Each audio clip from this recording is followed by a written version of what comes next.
Well, hello, that's me again. Today is Friday, March 22nd, 2024. My congratulations to you thank God it's Friday.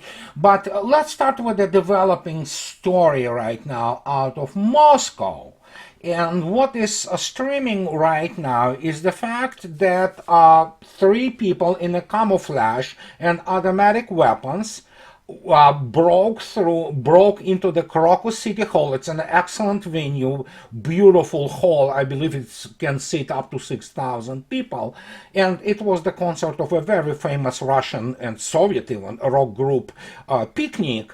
And evidently they opened their barrage of, just basically shooting people in place and then just throwing their stun grenade and then actual grenades. So there is obviously a very heavy presence right now of the FSB and people of other organizations and ministries, and even the governor of Moscow Oblast, and people of this nature are actually already there in place. It's a classic terrorist act. We don't know who is behind this yet, but something tells me that we will know. And this is, to some degree, how to put it politely, it could be a response of the fireworks which Ukraine experienced last night. Well, actually, yeah, it continues as we speak. And Russian Defense Ministry actually issued the statement on that the strikes, which have been, absolutely devastating for the energy structure of Ukraine, the Minister of Defense spoke about the goals of retaliatory strikes on Ukraine. What retaliation? The retaliation is, of course, for those attempts, basically planned and pushed through with all those people in London and Washington, D.C. to attack Russian border towns and kill as many civilians as possible. This is the level, basically, of military planners there. And as the result, there was a massive strike was carried out with high-precision, long-range air, sea, land-based weapons and unmanned aerial vehicles on energy facilities, the military-industrial complex, railway junctions, arsenals, and places of deployment of formations of the foreign mercenaries, the ministry said. So the result was rather dramatic. If you take a look, it's a famous Dnepr hydroelectric power station, and as you can see yourself, for the first time, Russia attacked not the substations, which is essentially you attack substation, take out these massive converters, and then of course, within months or so they can go back to regular functioning.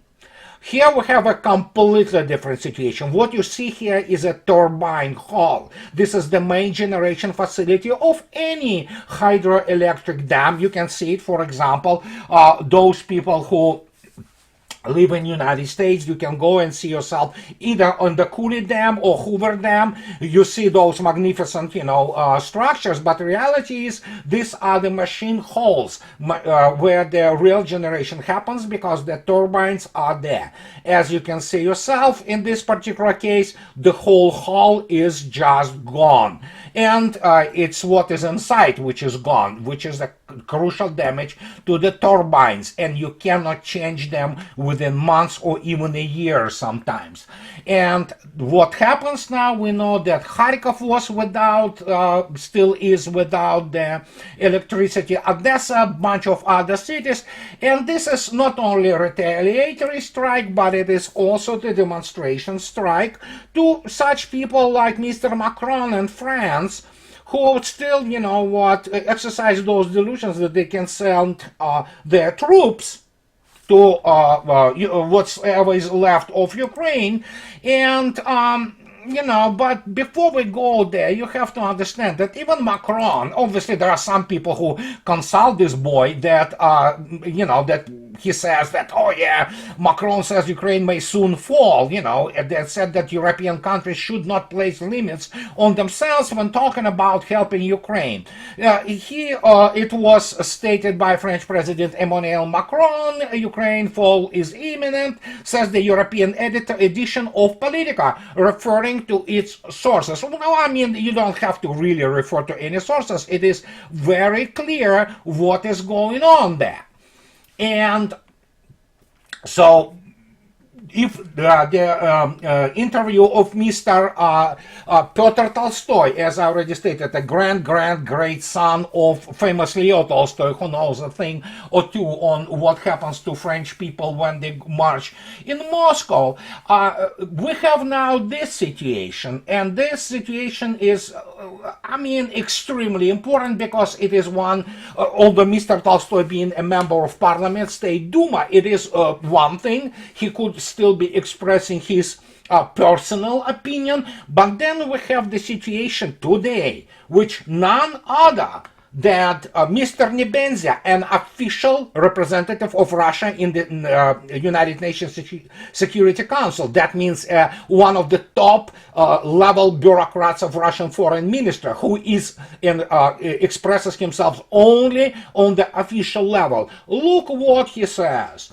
Paris should keep in mind that Moscow will consider the French military in Ukraine as a priority target. Russia's permanent representative to the United Nations, Vasily Nebenzia, said at a meeting with the Security Council, planning to send regular troops to Ukraine. An important thing in this case Paris should remember is that they will be seen as a legitimate and even priority target for our army. And this is the message that basically, well, how to put it politely, Mr. Tolstoy expressed it last time, a few days ago, when he stated that, yeah, we're gonna hunt them down and kill. And they will be a priority target, as will be any NATO force. And to understand what I am talking about, so you have to keep in mind, those people are not gonna be going in Russia with all this, fluffy, allegedly top-notch and high-tech weaponry, because they don't have any. And this is the whole situation with the European NATO troops. We have this guy, Admiral Bauer, what can I say? The guy, the head of the NATO military committee, announced the readiness of the alliance for a conflict with Russia. And Bauer stressed that NATO began to prepare for such a development back in 2014, immediately after the reunification of Crimea with Russia.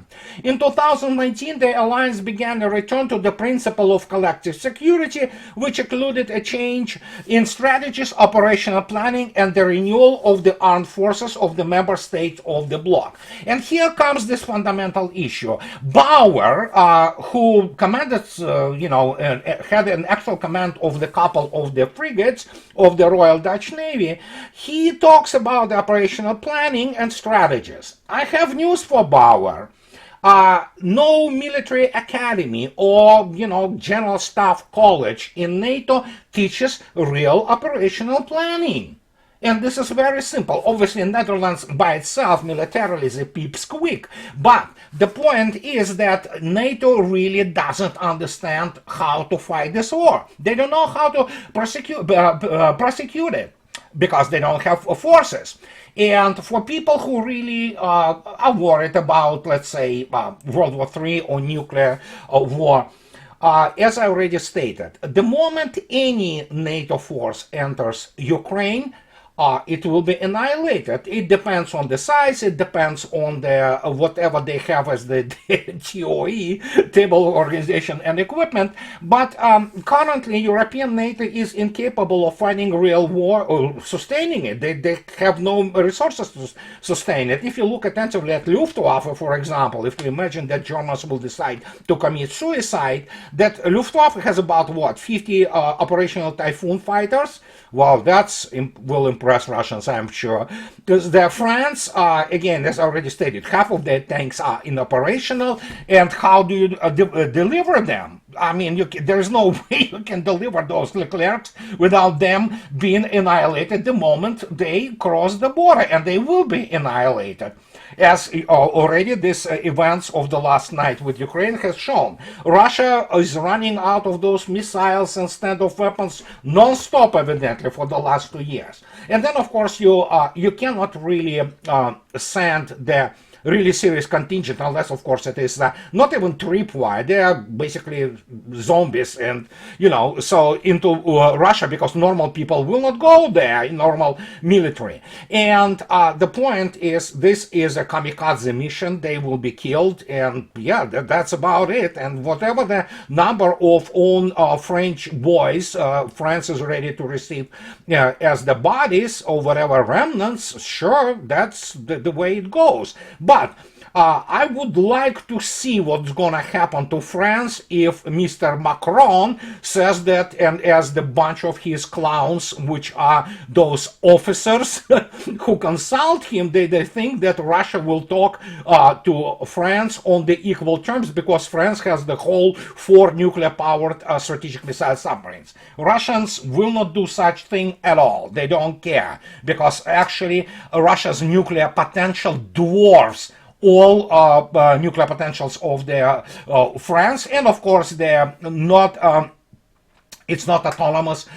Whatever they carry in those really rusty, it's horrible when you look at the British strategic missile submarines. They look horrible. Nobody cleans them. They're, oh my God, they're anechoic tiles. They are covered with rust, and they carry like 2 to 4 Trident 2 D5 missiles. And it is up to the United States to allow or not to allow Britain to attack Russia. But then again, if Britain wants to sink together with its island, so I mean, what can I say? That's really stupid. But hey, you know what? People worried that there could be World War III. Again, make no mistake. When you talk about any kind of the development, especially in the such an extremely dynamic and volatile geopolitical circumstances, you can talk only about probability. You can say, is nuclear war possible? Yes, it always was. But what is the probability of it? Who knows? Obviously, United States wants war in Europe. It would love nothing more than to see Germany and France being, rolled into the parking lot. And there are reasons for that. But while Mr. Bauer obviously talks a lot, because that's what he's supposed to do, he is obviously presiding over a pathetic military force, which is, people already speak about it openly. It's just, NATO is done. We have also the big boss, United States. Just look at this today. Ukraine faces a series of retreats, Pentagon. Yeah, Ukraine faces a collapse of the front. We know that. It's just a matter of what Russians want to do and how they want to deal with whatever is left of Ukraine, or will be left. But here it is, regardless of setbacks, the US will not send its soldiers to the country. A spokesperson for Pentagon, Sabrina Singh, stated, the Pentagon expects Ukraine to make retreats in the conflict with Russia. It's euphemism for being for collapse of the front. And the Ukrainian leadership is facing really hard, tough decisions due to the US failure to send more arms to the country.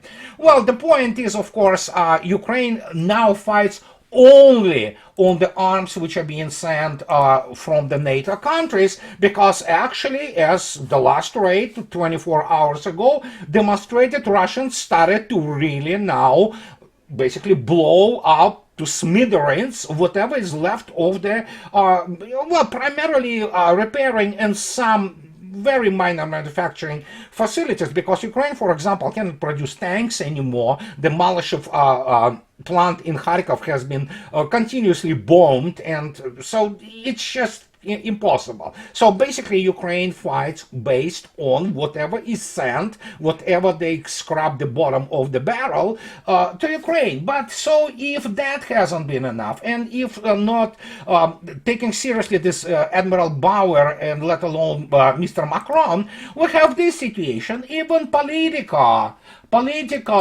European version of Politica, writes a couple days ago that Europe's soldiers keep quitting just when NATO needs them. Western allies weigh up conscription of national service as the threat from Russia grows. Well, obviously Russia is not going to invade the Europe. Russians simply do not need Europe. But Politica is correct. The trend is there, as it is in the United States, where the Pentagon consistently falls short of their recruits. And here we have this. So they have now, again, those French people, they think they're so, important. This week, French Armed Forces Minister Sébastien Lecornu presented a talent retention plan to incentivize military personnel to remain in uniform. That comes a few days after an annual report submitted to the German parliament showed that in 2023, some 1,537 soldiers left the Bundeswehr, reducing it to 181,514 personnel. No, this is not all of it is fighting personnel. This is primarily smeared across the whole Bundeswehr forces, services. And of course, realistically, if Bundeswehr will be able to muster one really capable division, that will be really surprising. The rest of it are pretty much people involved into all kinds of the logistics. They are involved in the support of the Luftwaffe and so on and so forth. So it's a very not significant number. And there is talking about that at NATO meetings we can talk about equipment, but now we also talk about the level of retention, so Lecornu talks about it. Well, I don't know why they think that they are so important, but hey, whatever. And as Europe rearms, really, I don't think so it does, but whatever. As Europe rearms in reaction to the war in Ukraine, countries such as Croatia are bringing back conscription. Others, like Denmark, plan to expand it to include women. Germany scrapped conscription in 2011, but with many in the military aging out of service, there is renewed discussion over some kind of national service system being reintroduced. Sure, why not? Not that Germany will not go bankrupt very soon. Let them accelerate towards this end. And so then Politica begins to, talk about how French are really unhappy that, in France, military personnel are staying in the armed forces on average 1 year less than they used to. In the UK, there has been an annual hiring shortfall of 1,100 troops, equivalent to 2 military infantry battalions, even though the government contracted out recruitment to private firm Capita, whatever, Capita, whatever. So, and I remind you that UK government is the government which made the ad in newspapers trying to hire somebody to run United Kingdom's or Royal Navy's submarine force. This is beyond ridiculous. It's the stuff of the comedy. So here what many people do not understand in the West. Look how they phrase it. Money does play a part in getting people to stay. One of the French plan's flagship measures is to boost retirement pensions by integrating bonuses. Salaries are also being increased. But get this. But the problem is that the terms of service just aren't that attractive. With chronic overtime, months-long absences from home, and mystery recuperation periods commonplace. Well, hello! Welcome to the real military service. This is what militaries do. Yes, they have chronic overtime, they have months-long absences, and they miss recuperation. This is what militaries are, because the military service is hard. And now that French suddenly recognize that its military service is hard, wow, I can give you more, information about this issue. You also could be killed. This is the fun part of the military service, especially when you become a really cadre military and you go through all those, academies and then become the officer. Guess what? Well, in Russia, when people ask why, for example, Russians lose that many officers, in Russia, officers lead their units. There are many Russian generals which actually, yeah, it's a problem. They really want to run to the front line when sometimes there's no necessity, but that's the warrior tradition, and that happens all the time. So, but you know what? This is funny thing. Then Politica mentions the normal things which happen in military, and that is why military are actually paid handsomely. So there was a revelation recently about for example, how much commander of the nuclear power submarine in Russia is paid. Well, he is paid around 400 plus thousand rubles a month, which is, well, you have to direct it to, if you have to convert it to dollars, it's going to be around something 4,000 something dollars, so, but you have to understand, in Russia, this equivalent of $4,000 goes way, way longer, so to speak, so way, way farther than it is in the United States. So, there you go. There you have the answer, for example. And in this particular case, Russians are paid, equivalents which are, well, actually probably better than what, for example, U.S. Navy and U.S. Armed Forces are paid. So, and then, of course, we have, obviously, the situation which is... Listen, I don't want to go and constantly stress that, some specific technology can decide something, but let me put it this way. These are really bad news. They are bad news for, obviously, whatever is left of the armed forces of Ukraine and in NATO if they want to get into, actually, Ukraine. In February 2024, mass production of FAB 3,000 bombs weighing 3 tons began at the defense industry enterprise in Nizhny Novgorod region. This was reported to Defense Minister Sergei Shoigu during his visit to the plant, the Ministry of Defense reported. At the enterprise itself, work is carried out around the clock. A 3-shift schedule has been established. Since 2022, the number of employees has increased by more than 1.1 thousand people. You do not want to be anywhere near when you have FAB 400, blowing. Then, of course, comes this next up horrible thing, 1,500. But 3 tons, most of it explosive, dropping on you, you don't want to be anywhere close to it, even within 300 meters. Because even within this radius, you will be shaken, and you will sustain probably some kind of light concussion from this thing. Now, if they stick this UMPK unit, which makes those bombs into gliding bombs, yeah, this is not good. It really is not good. You can, with a couple of these bombs, you can basically annihilate a battalion, full battalion, and there will be very few survivors, really. Well, if any. So, and Mr. Lyankov, obviously colonel, a real military professional, and one of the editors of the Arsenal of Motherland magazine, talks about the problem, he said, FAB 3000s have been used already during the assault on Azovstal in Mariupol, but they were taken from stockpiles made under the Soviet Union.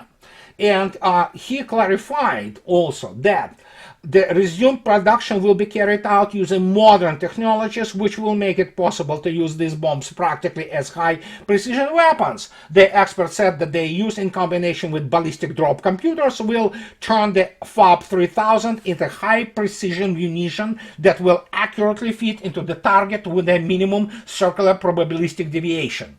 So yes, this is really, really bad, to put it politely, news for anybody who wants to go there. And again, once you get this wing unit, which makes them gliding bombs, which are actually beyond the radius of the whatever is left of the Ukrainian air defense, not good for them. It's going to be literally breaking or creating the gigantic holes in the front lines, which is already happening to some degree there. And that is why Pentagon is actually actively trying to make sure that Russians know that Pentagon is not sending its troops.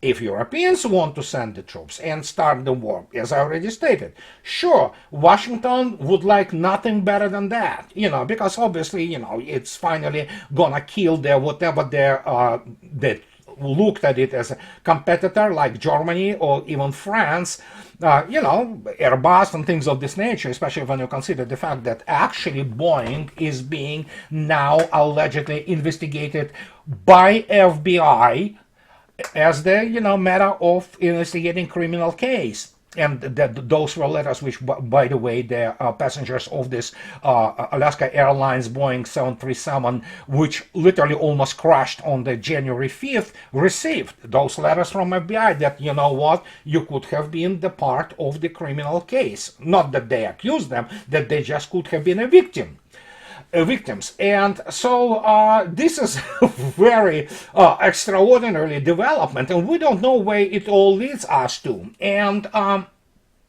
so in the end, when you look at all that and you put this together, what can I say? Zakharova already explained to Borrell, who said that you will not go to die for Donbass, because she's sarcastic, because the dead don't die twice, meaning that of course there are NATO troops in Donbass or in Ukraine, and everybody knows that. And despite the fact that Borrell said that, well, we're not gonna die for Donbass, well, you will, you're already doing this. And the number, if France or whoever send their people, Romania admitted sending those people on those, raids, attempts at the raids in the Russian territory. They had their mercenaries participating in them. They will be killed.